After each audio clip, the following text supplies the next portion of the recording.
Hello everybody, welcome to Achilles Gaming.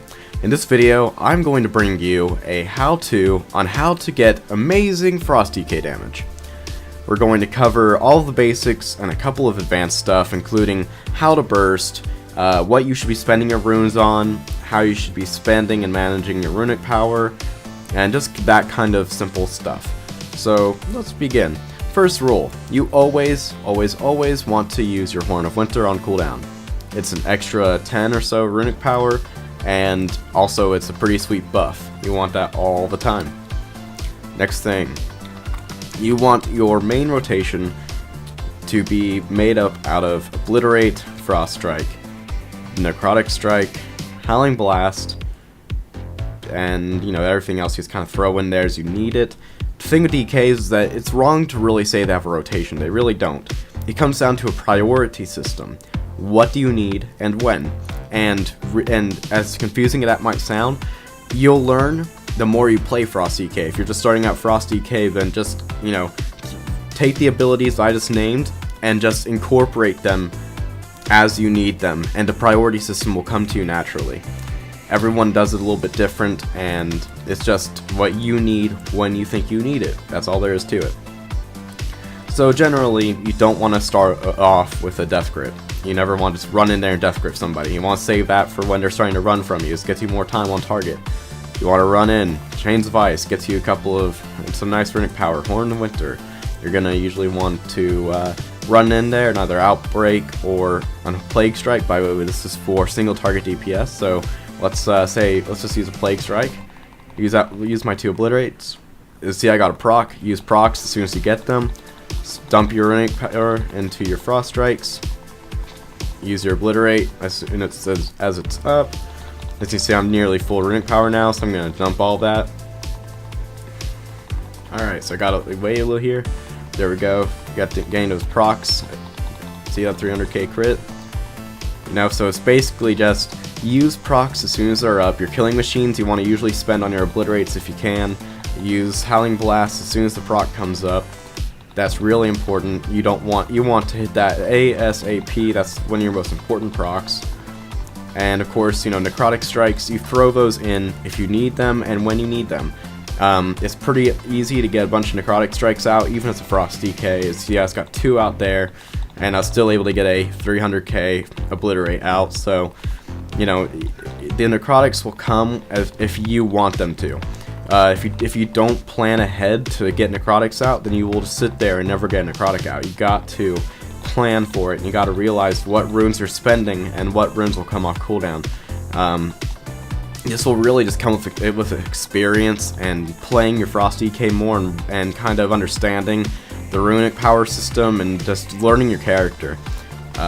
For me, if I know I need to get Necrotics out soon, then I can, I can just naturally change my rotation up so that it accommodates getting those extra death runes to me, and it just works out very well. So generally, you want to stick in Frost Presence. You want to go Blood Presence if shit goes down. So that's really your simple stuff. Now here's how you want to burst, and this is going to be fun. So this for battlegrounds and stuff. For battlegrounds and stuff, you want to basically do, you want to run a Gorfine's Grasp, because with Gorfine's Grasp, you can easily grab everyone and pull them into a very condensed area.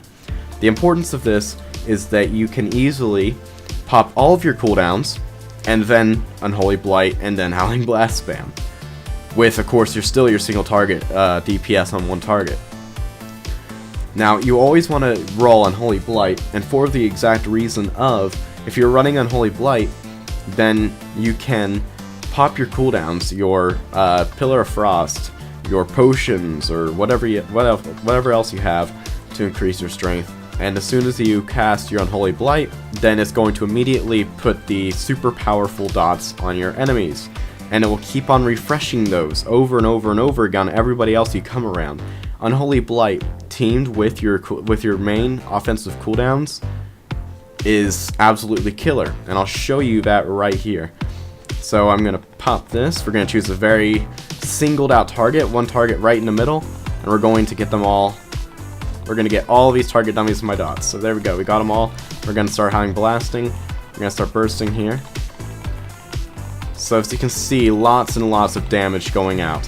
This can be absolutely killer if you ran into a big team of Horde. And, you know, the more and more you do this, the better and better, the quicker and quicker you'll get, you know. So, you know, you just keep on trying it. If it doesn't work out too well for you, it takes time and experience to kind of get the idea of a general middle person. You want someone in the middle. You don't want to go for like this guy and then use Gorfine's Grasp on him, because you might not get this guy over here.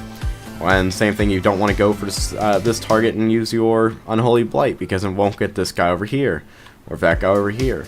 You want to choose a very middle target, someone generally in the middle of everybody, and then you want to do this and pull them all in, and before you'll know it, you'll be topping the damage scales in absolutely no time, and it's pretty awesome.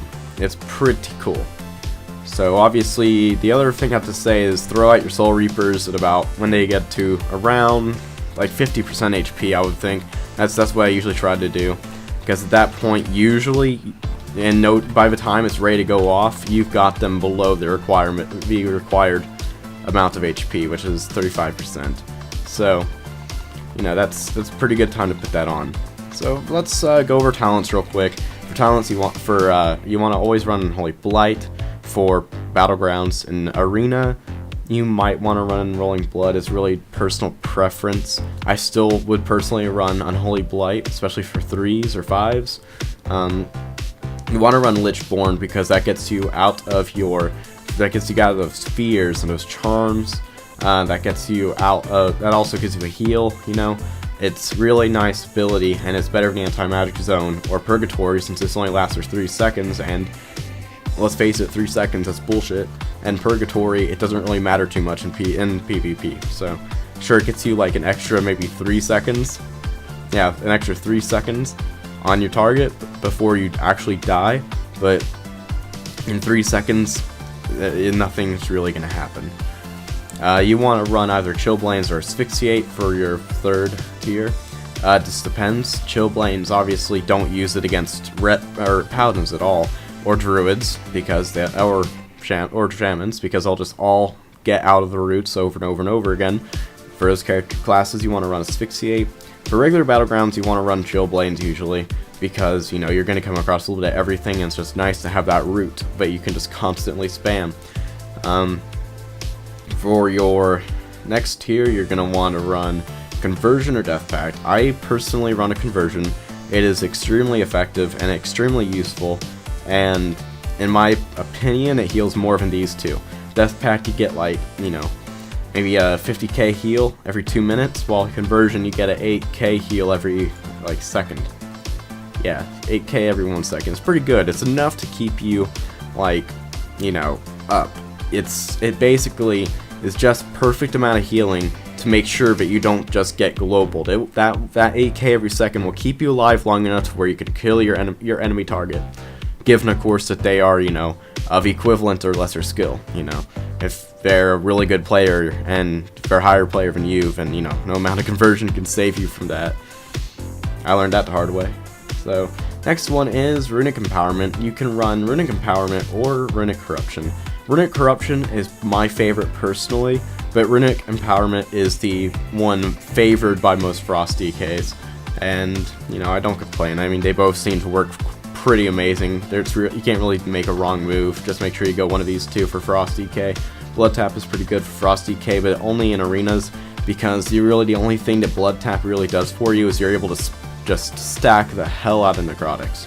You could get just as many Necrotics out as a Unholy DK doing this. It's absolutely amazing. People always ask me, you're a Frost DK, you can't spam Necrotics. Do you even have Necrotic Strike? I go into arenas with them, and I just spec in a Blood Tap, and I'll get, like, huge, absurd stacks of Necrotics, and they're just like, what? It's like, yeah, who needs Unholy DKs when you have a Frost DK of Blood Tap? For your last tier, this is where things get really interesting. All 3 of these abilities are good. The only thing that is even controversial on if it's good is Remorseless Winter.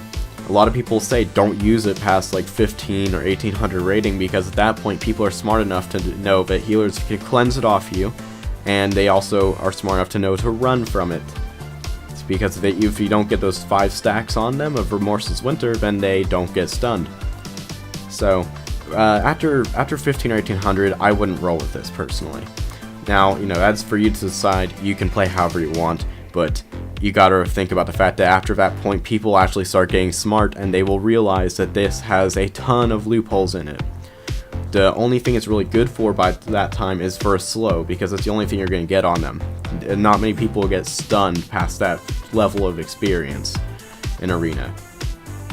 For Battlegrounds, you definitely want to run Gorfine's Grasp. This mixed with your cooldowns and your Unholy Blight is what creates a Frosty K that tops damage meters and like 10 times everyone else's damage in BG.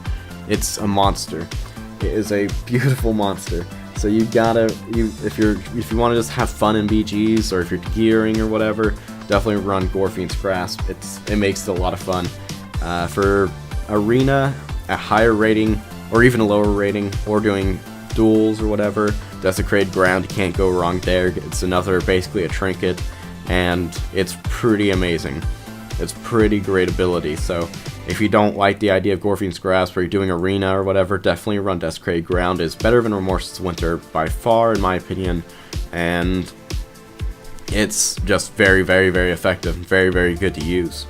As far as glyphs, you want to run Glyph of Regenerative Magic. It's the new one. Your anti-magic shell expires after its full duration. The cooldown is reduced up to 50% based on the amount of damage absorption remaining. This is really good for going up against any kind of spellcaster, because basically if you pop anti-magic shell right before their burst, and you eat their whole burst, then the next thing you know, you have a anti-magic shell coming up in half of its regular cooldown. That is pretty great. You can get more anti-magic shells out there and overall mitigate more damage. Next one is Glyph of Icy Touch. This is an absolute must. This makes it to where you can purge one magic effect off for the enemy target, when you Icy Touch them. This is very, very, very important. That can get a lot of those buffs off of them, that can get hots off of them. If you use this on Resto Druids, every Resto Druid that you ever face can be fucked. Flat out. There, you can't do anything. Every single hot they have, you can just immediately purge it right off them. Next one is Glyph of Dark Succor. I personally like this just because I do a lot of BGs, and it's nice having a extra heal there when I get a killing blow. Again, that's personal preference. There's plenty of other runes that are better than that, and you just gotta find them. The other one I would personally recommend would be Dark Simulacrum. That's also a wonderful glyph. It's all up to you. So, that's all I have for today, and I hope this helped you out a bunch. I hope you subscribe and like, and I hope you check out my other videos. And yeah, thank you for watching. My name is Achilles, and I'll catch you later.